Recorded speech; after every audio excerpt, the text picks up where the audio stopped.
AFR On Demand is brought to you by Breck Golf. Try Beaver Creek today, just 20 minutes from downtown Baton Rouge in the Zachary area. They've got a PGA Tour driving range, a short game practice area, 30 to 40-yard practice shots. It's a great place to chip and putt and practice if you don't have time for a full round. Book your tee time today, golf.breck.org, golf.breck.org.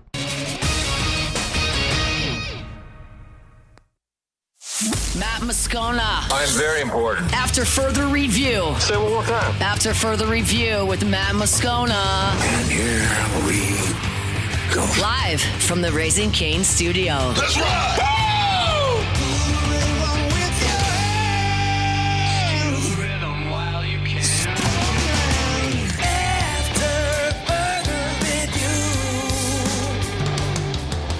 And off we go. Welcome aboard. Glad you're with us. It's AFR. Powered by Sunshine, your hometown John Deere dealer in Louisiana. I'm Matt. You're a loser, man. Shut up, kid. Paul O'Neill. They're chanting Paul O'Neill's name. News. And Mr. Toby Tomplay.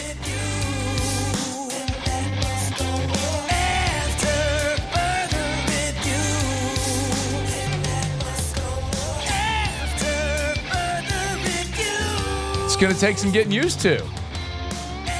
Yeah, I think we're actually going to have to redo this again, though, because that transition did not sound right to me when I played it over air. So we'll workshop it. Mr. Toby Tomplay told me he had remixed the AFR intro. Hadn't heard it. He just said, give me Musso's contact. Yeah. We've been working on it. Got it. Yeah. Sounds ballsy, not going to lie. Does sound ballsy. I like it. I like the remix. We just got to get the... Mr. Toby Tomplay.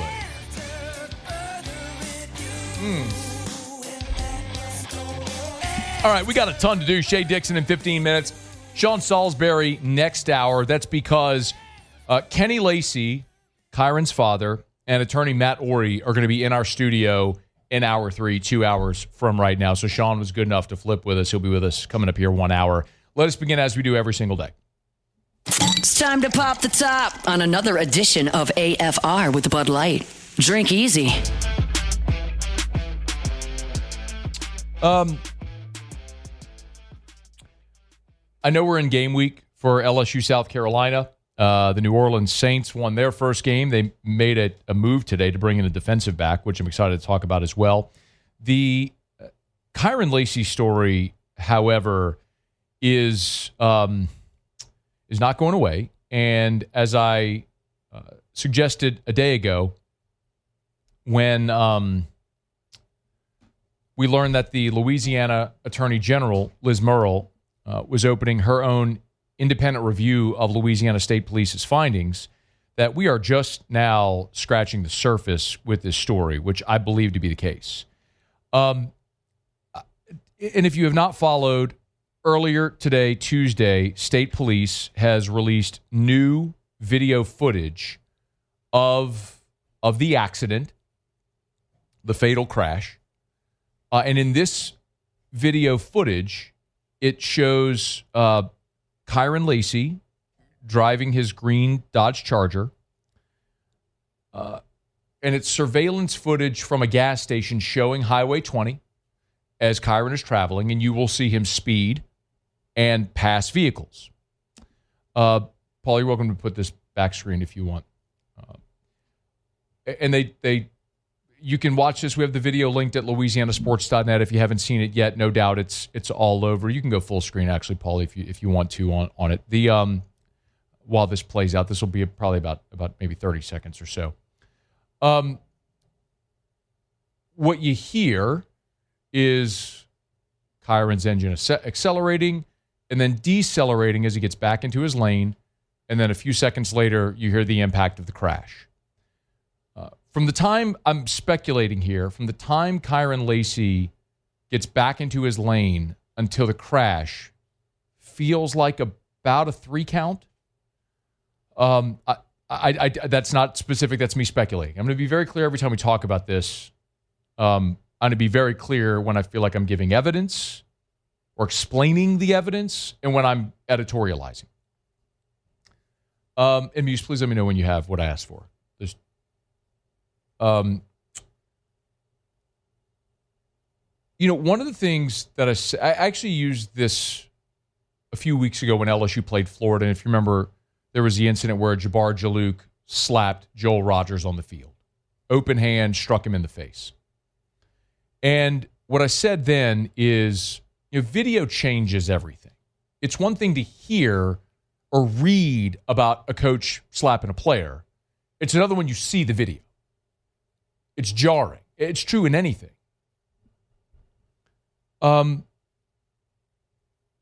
I think the same is true here as well. I emailed it to you. Okay, don't worry about it.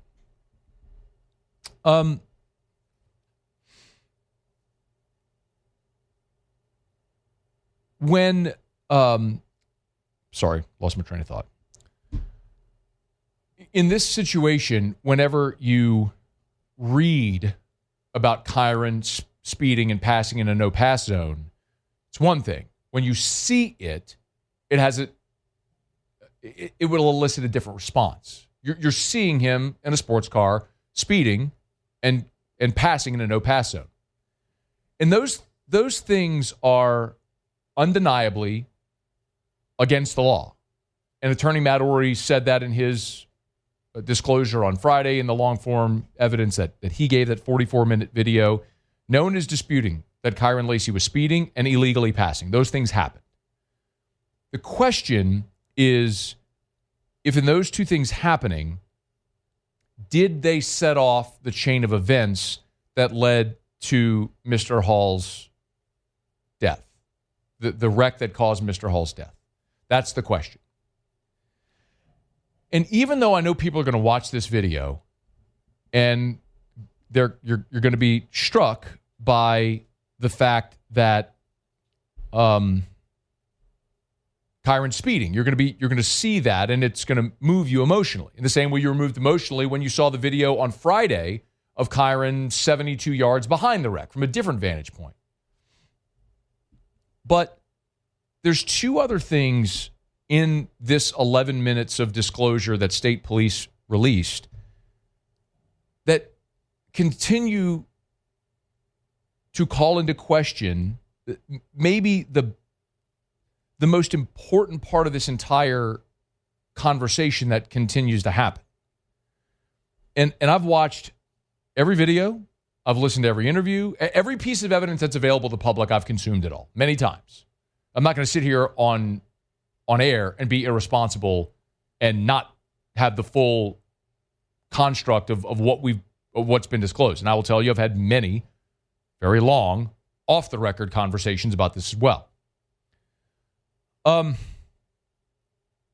If you reconstruct the events in reverse order, the two vehicles that collided, the vehicle that Mr. Hall was a passenger in, and the Kia that struck that vehicle. The woman who was driving that vehicle, Vehicle 2, was traveling behind a gold truck. And to avoid the gold truck, she hard corrected to the left into oncoming traffic. We now know from black box data, she made a hard, sharp 70-degree turn into oncoming traffic, a half a second before impact with the vehicle in front of her, the gold truck. That woman gives her testimony in this video. She has a broken ankle. She's on the ground. The state trooper with body cam footage says, "Ma'am," that's what I was trying to play for you. You weren't able to get it? Okay. Says, "It's on my phone. We'll see if I could." This is going to be not great audio, but I'll try to play it here. Because the trooper is asking, "Ma'am, can you tell me your recollection of what happened here?" Tell me briefly what happened. Or do you remember? I just know the truck was stopping on brakes. The other car was trying to pass the other car. I was trying to... The thing she said there is the car was stomping on brakes. The gold truck in front of her was stomping on brakes, and she was trying to avoid it.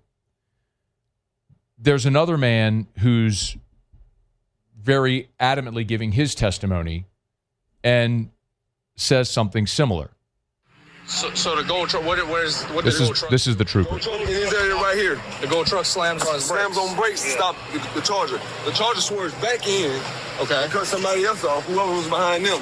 Okay. But then they slammed they was no. The Charger, he swerved in front of them.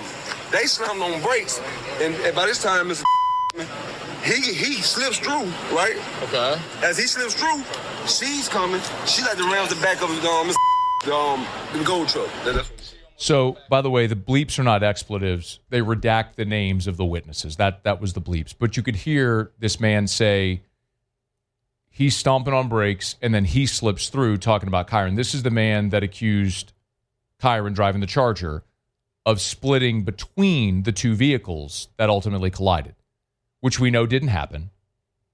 And we also know that the man driving the gold truck did not stomp on his brakes. This is an objective truth. There's video that shows it. There's black box data that shows it. And then the man driving that gold truck is the one who on Friday we saw his testimony where the trooper comes to his house, is trying to coerce him into saying he was stomping on the brakes, which he says, I didn't stomp on my brakes. I didn't skid mark or anything. He was going 28 miles an hour, just under 29 miles an hour, which we know from black box data. So again, at the core of this whole thing, Kyren was speeding. He was speeding and he was illegally passing. We know that to be true. And he was facing the gold truck oncoming. And the assertion of state police here is that because Kyren was traveling toward the gold truck stomped on his brakes, swerved, causing the vehicle behind him to then swerve into oncoming traffic and hit the vehicle that Mr. Hall was driving. But again, the testimony of two people on site insists that the gold truck stomped on his brakes, and we know objectively, not my opinion, that didn't happen. Kyren got back in his lane of traffic, and then a few seconds later was the impact. This is where I'll editorialize. The more of this we see and hear, it seems very clear this was a situation of distracted driving. The woman in the Kia following the gold truck was not paying attention. Within a half a second of impact of the gold truck, she corrects 70 degrees into the left lane, oncoming traffic, and hits that Kia carrying Mr. Hall. The gold truck never broke, to avoid Kyren. That didn't happen. And just because Kyren was breaking the law, and he was breaking the law, he was speeding, and he was illegally passing in a no-pass zone. Those things happen. But it's pretty clear those things didn't cause the chain reaction of events that state police is suggesting they did. And the more they try to double down on this, I think the deeper they're digging here. Remember, the Lafourche Parish District Attorney did not want to bring charges against Kyren Lacy. State police proceeded anyway. The Attorney General of the state right now is opening an independent review of all of state police's evidence. And we still have these very uncomfortable conversations to be had about a trooper trying to coerce a witness into giving testimony when on camera he's disputing it, and then the written testimony doesn't corroborate the testimony he gave, and the statement is not signed. There are so many inconsistencies here that it's almost like in releasing this video, they're trying to get your attention to look over here to take your eyes off of what's really going on. No one's disputing Kyren Lacy was speeding and illegally passing. But that doesn't mean he set off the chain of events that caused Mr. Hall's death. And I think that continues to be clear as state police continues to be unable to account for and answer the very obvious questions that persist. I'll continue to consume every piece of evidence that comes out of this, talk about it. And when warranted, I'll give you an opinion. But the fact remains, 2 people have died. It's tragic, and a lot of this feels very, very avoidable. Kenny Lacy and Matt Orey will be in studio with us in hour number 3, a little less than 2 hours from right now. Our show Open Every Day is brought to you by Bud Light. Drink easy with the great taste of Bud Light, the official beer of AFR, the official beer of the Tigers, the official beer of the New Orleans Saints. Of course, Our friends over at Mockler are great partners of the local teams, great partners of the Tigers and the Saints, great community partners as well. It's rare that you'll ever go to a charity function, a school fair, a church fair, anything like that, without seeing those Bud trucks. And what's cooler than being a Bud man? Drink easy with a great taste of Bud Light, the official beer of AFR, the official beer of the Tigers and the Saints. Okay, let me knock out a quick break. We'll come back, talk with Shea Dixon next on AFR. After further review. We're brought to you by Goodwood, men's sexual wellness. Visit yourgoodwood.com, yourgoodwood.com. You want to feel your best? Goodwood can help. You know, it's amazing. So many times you don't know how bad you feel until you start feeling good again. I was certainly in that number years ago. And did my blood draw. They tested my hormones. I was super deficient in testosterone. Had the testosterone of a 70-year-old man. I went through a pretty dramatic, stressful, life-changing event. My son was in the hospital for 9 months, and it biologically aged me. And I had no idea. I was living life like I always did. And when you start on hormone therapy and you get to healthy levels again, you realize how bad you felt. It is worth a blood test to see if you could regain that energy, that youthful feeling you once had. Learn more at yourgoodwood.com. After further review, powered by Sunshine, your hometown John Deere dealer in Louisiana.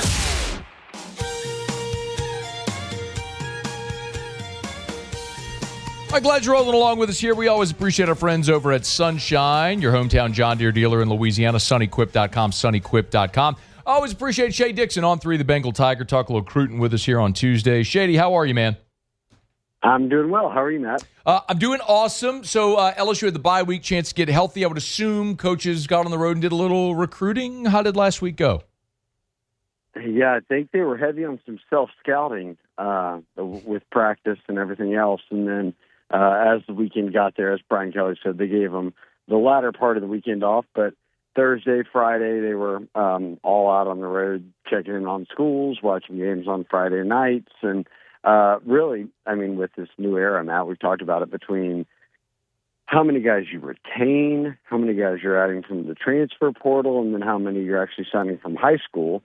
The high school number has obviously dipped from where it used to be. So they've been sitting in that 15 to 20 range of commits now for a while. And I've said, I think they end up with 20, maybe a little more than that on the high school front. And then we quickly see kind of if they go into the portal for double-digit guys again. But point being, it's checking in on committed guys. There's a few guys still kind of out there. They're trying to flip into the class that are, could be on the team next year. But by and large, it was checking in on guys for the 2027 class, which is this crop of juniors that are the next guys up, which they still have one commitment for that class, and Peyton Houston up at Evangel.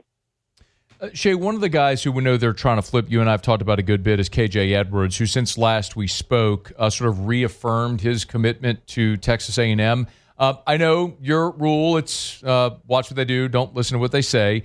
But if Edwards is, in fact, firm to Texas A&M, where does that leave LSU for running back in 26? Yeah, I mean, we've talked about this before. You remember that, obviously, this past cycle, Harlan Berry, who's seeing touches now, and then J.P. Lindsey, were the two guys that Frank Wilson went after kind of hard in the end in Louisiana, and both signed with LSU.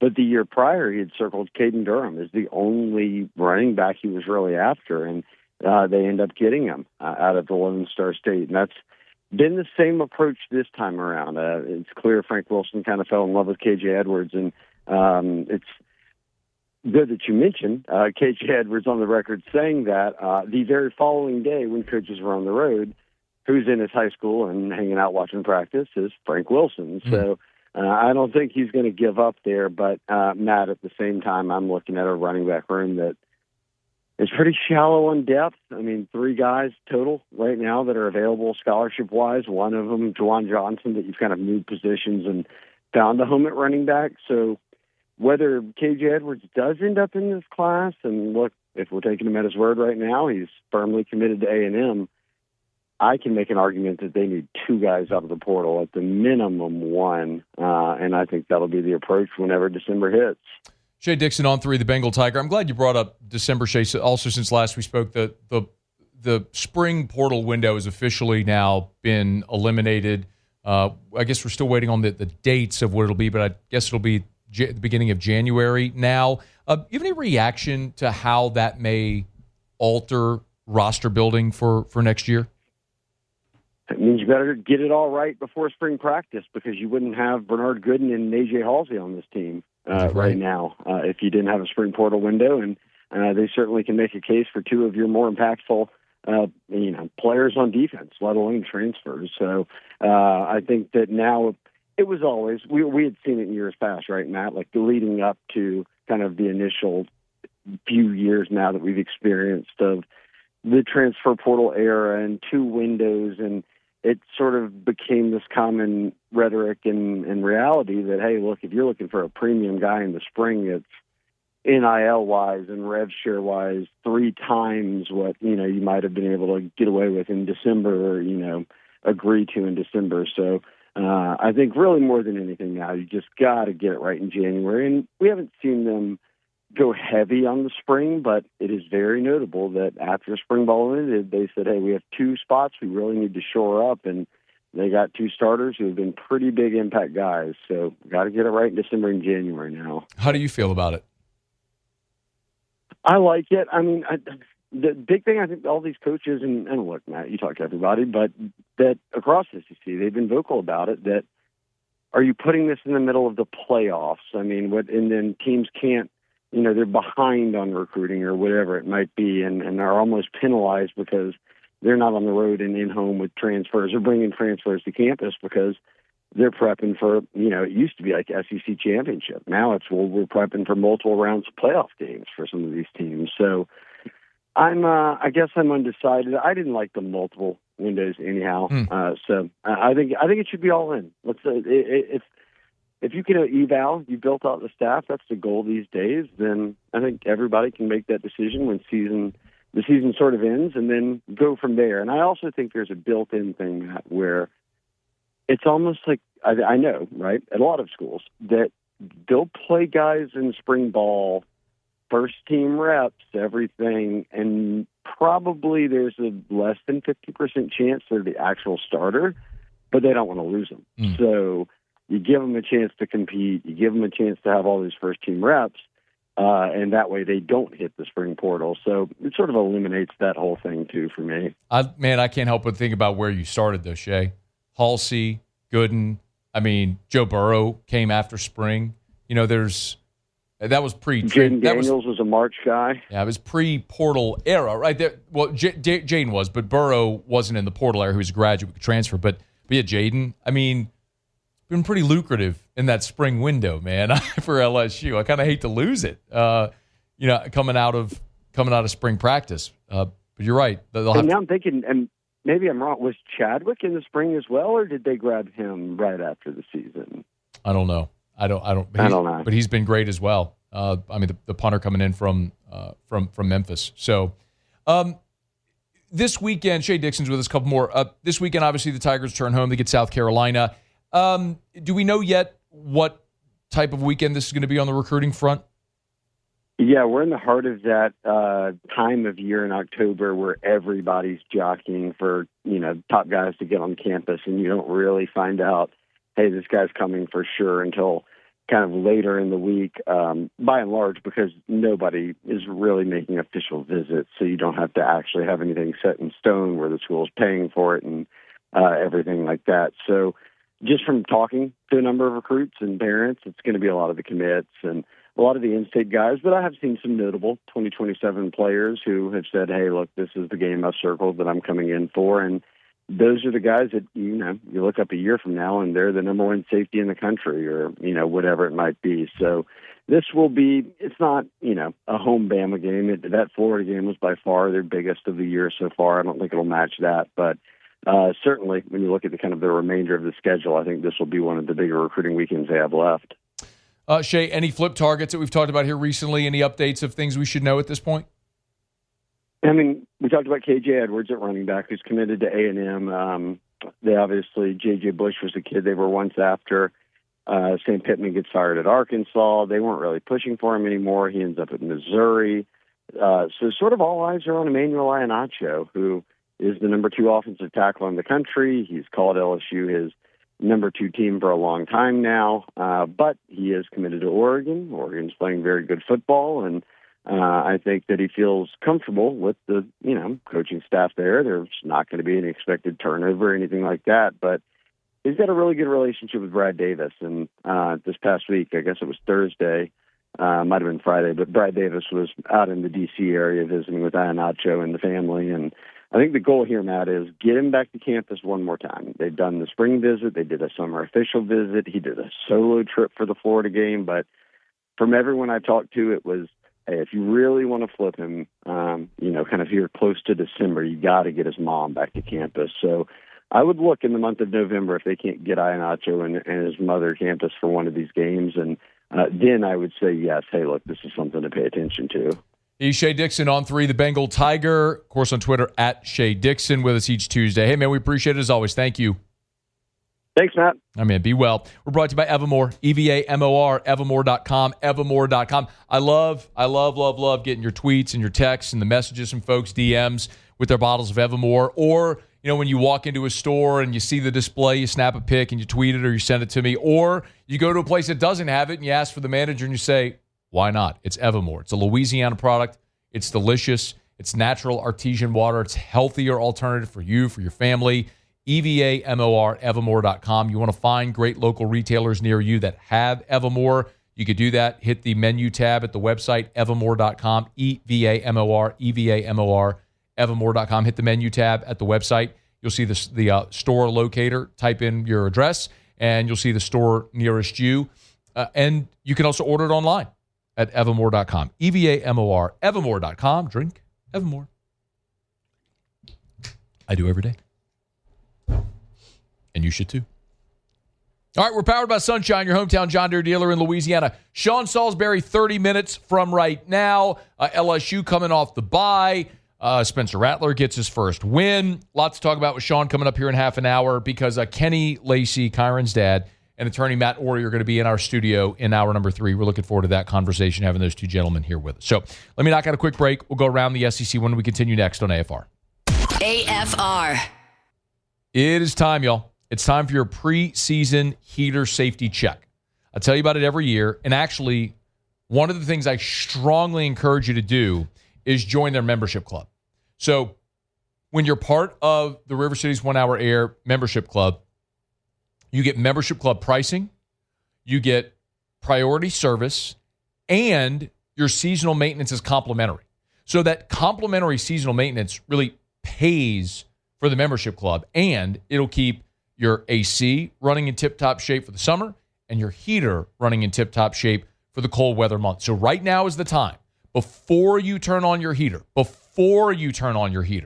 make sure you have it cleaned, tuned up, so it's running efficiently and safely for the winter months. River Cities 1 Hour Air. Look for the big yellow vans and trucks with the giant clock on the side. Call today and ask for the preseason heater safety check. It's 752-0001. After further review, powered by Sunshine, your hometown John Deere dealer in Louisiana. Plowing these fields in the hot summer sun. Over by the gate, Lordy, here she comes with a basket full of chicken and a big cold jug of sweet tea. The Tigers getting ready to take on South Carolina Saturday, Tiger Stadium. Of course, this was a great game in Columbia a year ago with lots of drama. Certainly a lot of angst on the South Carolina side because of what some deemed controversial penalties that wiped away interceptions, one a pick six that would have ended the game. Y'all know I don't feel that way. You can't blindside hit a quarterback. I mean, it's a penalty. And the other one, Nuss was horse-collared. I mean, they're both pretty blatant penalties. And anyway, and by the way, don't miss a field goal at the end of the game, and you would have tied it and sent it to overtime. Who knows? But anyway, point being, this is a dramatically different start to this season for Shane Beamer and his squad to how they finished a year ago, came into the season with so much expectation, and their offense has just been, quite honestly, not very good at all. LSU as bad as LSU's been running the football, 15th in the conference, the one team that ranks behind LSU in the SEC in rushing offense is South Carolina, which you wouldn't expect considering Lenore Sellers' ability to run the football, but no Rocket Sanders and losing so much NFL talent off that defense a year ago has really hurt this team. But Beamer was asked about last year and if they're using last year and that close loss to LSU and Columbia as motivation for this year. No. We obviously introduced LSU last week. We had a team meeting in practice on Sunday. We had a team meeting in practice today. I haven't brought it up. For me, it's more we didn't do the things in that game last year. We didn't do enough things to win the football game. When you look at, y'all have heard me talk about our plan to win and our plan to win. We didn't do enough of those last season. We ran the ball effectively, but that was helped by, I think a 75-yard touchdown run that Lenoris had, and then Rocket had a couple long ones. But we didn't do enough things to win the game. So for me, I don't think I need to bring it up. There's enough guys on our team that were here that remember last year. But again, that has nothing in so many ways to do with this year's team because there's so many new faces. It's factually true, but I think it also illustrates some of the complicating factors in this era for programs like South Carolina. You can put together a really good roster like they had a year ago. Rocket Sanders was a transfer from Arkansas at running back. Kyle Kennard was the SEC Defensive Player of the Year. He had an incredible season last year coming off the edge opposite Dylan Stewart. Tonka Hemingway, who's now in the NFL, was in the middle of that defense. Nick Emenwari. Did Emenwari go in round one? He was early round two? I couldn't remember if he was... early round two. Yeah, I couldn't remember if he was late round one or early round two. But again, NFL talent on that defense, that's not there. Some people have asked, man, LSU opened as a 10-point favorite. I think it's down to 8.5 now. Why? If you're asking that question, you haven't watched South Carolina. It's been a really rough start. I mean, even like the game against South Carolina State, where the final in that game ended up being one-sided, they had 3 points. South Carolina had 3 points up into the 5-minute mark of the first half. Then they had 2 punt returns for touchdowns. That's how they broke the game open, was punt returns for touchdowns. They have 6 non-offensive touchdowns so far this year on a team that isn't, it's only scoring 24 a game. They're 100th in the country in scoring offense, and they have 6 non-offensive touchdowns. It has been a real struggle for South Carolina to get going. And against this LSU defense in Tiger Stadium at night, it's a really, really, really steep hill to climb. Okay, it's after further. We'll talk much more about it as we move through the week. We're brought to you by Parish Restoration, parishrestoration.com. Kill mold, remove odor. Actually, if you go to the website, parishrestoration.com, parishrestoration.com, on the homepage, you'll see the Garrett Nussmeier testimonial. So Nuss did an NIL deal with Mr. Jim and Parish Restoration. Because Garrett and you all know Garrett's engaged. He and his fiance bought a home. That home had mold. Well, they hired Parish Restoration to come spray and knock out the mold. So you've heard Garrett's testimonial airing on this station. Maybe you've heard that. If you want to go read it, you can see it there at parishrestoration.com. Kill mold, remove odor, other harmful pathogens. It's Parish Restoration and parishrestoration.com. Good enough for us. Good enough for me. Check them out. Commercial or residential buildings, parishrestoration.com. Okay, do it every day about this time. Let's go around the SEC. Around the SEC, bringing you the biggest news from the nation's best conference, the Oklahoma Sooners. Quarterback John Mateer is pushing to return for Saturday's game against Texas in the Red River rivalry. Of course, Mateer had hand surgery. He's trying to return less than 3 weeks after that surgery. Apparently, according to ESPN, he reacted well to the operation. We'll see if he's able to go. His broken bone in his right throwing hand makes it pretty difficult to play quarterback. You got a broken bone in your throwing hand. But Brett Venables said Mateer's going through the normal protocol, but he's done, as he said, done zero good on good work, meaning working with the one. So we'll keep you posted. But John Mateer pushing to play this weekend against Texas. The Missouri Tigers. Eli Drinkwitz gave an update on Caden Green's health status ahead of this weekend's game against Alabama. Green is Missouri's starting left tackle. He is given a questionable designation. He started each of the first 3 games, missed the last 2 with a right foot injury. Not disclosed exactly what the injury is, but he's working to get back for this week's game against the Tide. The South Carolina Gamecocks. Michael Smith, sophomore tight end, has left the South Carolina football team. The Big Spur was the first to report it. He will redshirt and enter his name in the transfer portal. Smith played in 4 games for the Gamecocks this season, caught 2 passes for 20 yards. A freshman a season ago, played in 12 games with 10 catches, but we'll take the red shirt this year and move on. The Arkansas Razorbacks. And Arkansas has ended its relationship with their NIL management company, Blueprint Sports. It's an interesting decision. This was the company behind the school's collective, the Arkansas Edge, but they're exploring future opportunities not together. So they started unwinding their relationship months before. Now it'll officially end October the 15th. Blueprint Sports apparently came under fire when details of the company's deal with Oregon State emerged. Apparently, Blue Sports keeping 75% of the net revenue earned in NIL deals with Oregon State, up to $1.5 million. So a lot of people thought that was maybe too much, and so Arkansas has ended that relationship. All right, there you have it. That is Around the SEC. Our Tuesday shows are powered by Sunshine, your hometown John Deere dealer in Louisiana. Sunequip.com, Bunkie and below. You want a Deere, you're going to Sunshine. Hey, remember also, when you go into Sunshine, they got portable generators, they got fans and other things that you may need for your outdoor power for your tailgate. So you're going to be tailgating this week for the Tigers and the Gamecocks. You want the generator, fans, all the stuff that you may need. You can get it at Sunshine. Of course, you want a Deere, Gator, tractor, zero-turn mower, they got you covered over at Sunshine, your hometown John Deere dealer in Louisiana. Sunequip.com, sunequip.com. All right, y'all, glad to have you hanging out with us here. We'll knock out a break, wrap up hour number one when we come back. Sean Salisbury's here in 17 minutes. A little bit of a switch on our schedule today. Sean is usually with us in hour 3 on Tuesdays. He'll be with us here coming up in 17 minutes because we'll have Kenny Lacy, the father of Kyren Lacy, and attorney Matt Orey in our studio to start hour number 3. So in about an hour and 17 minutes, we'll have those two gentlemen in studio with us, and we're looking forward to that conversation. So Sean Salisbury here in about 17 minutes. We'll wrap up hour number 1. When we come back, Kellen Moore meeting with reporters as the Saints are off here today on Tuesday, but turning the page, start getting ready for the New England Patriots. AFR. We're brought to you by the Watermark and the Renaissance. Watermark Downtown, Renaissance Southtown. Hey, this week is when they're having the centennial celebration for Watermark Baton Rouge. Events Tuesday, Wednesday, Thursday, starting tonight, and then through Thursday. Events each night this week, celebrating the centennial of that building, Watermark Baton Rouge, the old Louisiana National Bank building, the original Louisiana National Bank building that they've modernized. They've maintained so much of the, as I've said, historical integrity of that building. A lot of the original marble, the original artwork, so much of the original parts of that building are there.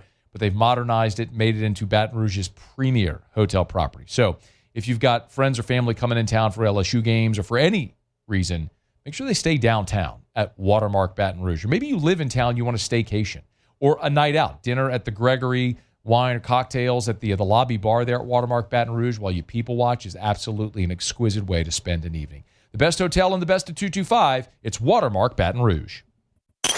After further review, powered by Sunshine, your hometown John Deere dealer in Louisiana. Just look at her face, she ain't a fooling me. She thinks my tractor's sexy, it really turns her on.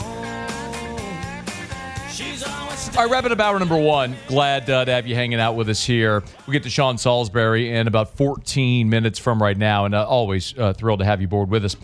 A busy day on Tuesday for the New Orleans Saints with a flurry of roster moves that they announced. If you want to read about this, you can. The story's up at louisianasports.net. As a matter of fact, here ahead of Week 6 practices, which Tuesday's the off day in the NFL, so Wednesday the Saints will be on the practice field getting ready for the Patriots. But here's the moves that they made. Most notably, the Saints have signed veteran cornerback Michael Davis to the active roster. We'll get on that here in just a quick second. They've waived running back and kick returner Velus Jones. Now, it was a rough day for Jones on Sunday, and in particular, when you're Velus Jones, the way you're going to make the roster and make an impact is not running the football, because Alvin Kamara and Kendre Miller are primarily going to handle those roles. Where you're going to make your impact is on special teams. And consistently on Sunday, New Orleans had poor starting field position. And one of those instances was where Velus Jones misjudged the kickoff and went into the end zone, took a knee, which brought the Saints only out to the 20-yard line. Whereas all of the kickoff rules now are effectively set up to make sure you start at the 25 or beyond. So a 1-to-1 there. They've signed wide receiver Ronnie Bell and rookie tight end Maliki Mataval to the practice squad. For Mataval, this is just sort of the what you're just going to see happen all year is they're making room on the roster when they need to cut a guy, waive a guy, but just say, hey, sit tight. We'll sign you right back whenever we can, because there's no real risk at this point of him being signed to somebody else's active roster. So when you need to make space for a signing, you can do it there. And then they've also terminated the practice squad contracts of defensive end Garrett Nelson, tackle Satao Laumea, and I don't know if I nailed that or not, and wide receiver Tommy Malott. So a few things here. I think adding Davis is clearly the most notable thing here. And by the way, this was Brandon Staley. OTAs, this was from May of 2021. Davis played collegiately at BYU and came into the NFL, played for Staley with the Chargers from 2021 to 2023. So again, there's familiarity with your defensive coordinator and the player. So that knowledge base of the player and the system and all helps for an easier transition. This was, again, Staley back in 2021 about Davis. I'm really excited about Vato. Really feel like this guy's got a lot of tools to work with. I think he's just entering the beginning of his NFL career. In my mind, this guy's got a lot of confidence. I feel like he's really been able to thrive in our DB environment, and this guy can press. He can play off. He can judge the ball deep. He can really run, as you guys know. But another factor that we really have been impressed with is the way his brain works. This guy can think the game. He can see the game. And a lot of it, when you're playing corner in this league, is playing that chess match against whoever you're facing and knowing not all these people that you're going against are the same. And so we're hopefully, going to be partnering up with him for many years to come. So you're talking about a guy here who has been around the league a good bit now. Was with the Chargers in 2017 through 23, spent last year with Washington.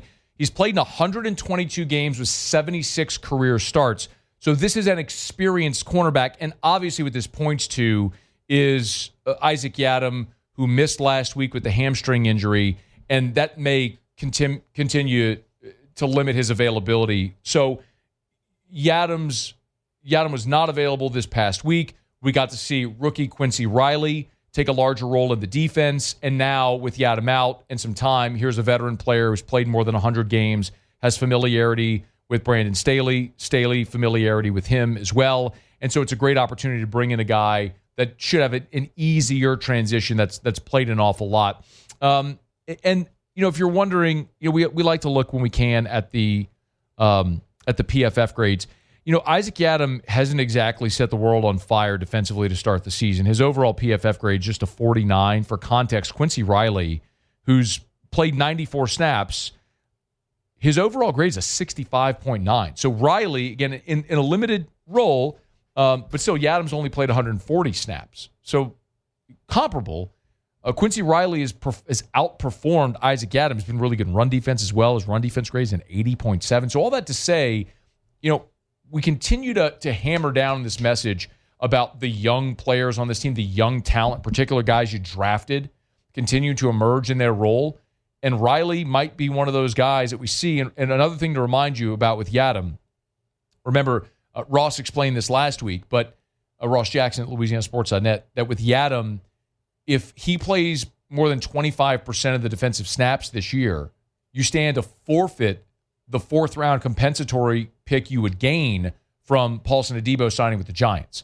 So the Saints are incentivized not to play Yiadom more snaps, and so now you get a veteran who might be able to fill that role, make you a little better in the secondary as well. So makes sense. Like it a lot what they did there in adding Michael Davis. So as we continue to develop here and any more roster moves, we'll let you know, but the Saints will be back on the practice field on Wednesday, starting their preparations for Sunday's game in the Dome against the New England Patriots. All right, we're brought to you by South Point Volkswagen and SouthPointVW.com, new and certified pre-owned in Baton Rouge and online at SouthPointVW.com, SouthPointVW.com. That's South Point Volkswagen. Got a text earlier today, actually, from Mr. Kerry Manuel over at South Point Volkswagen. He's a certified pre-owned manager over at South Point VW. He said, just pulled 6 South Point loaner vehicles from loaner service.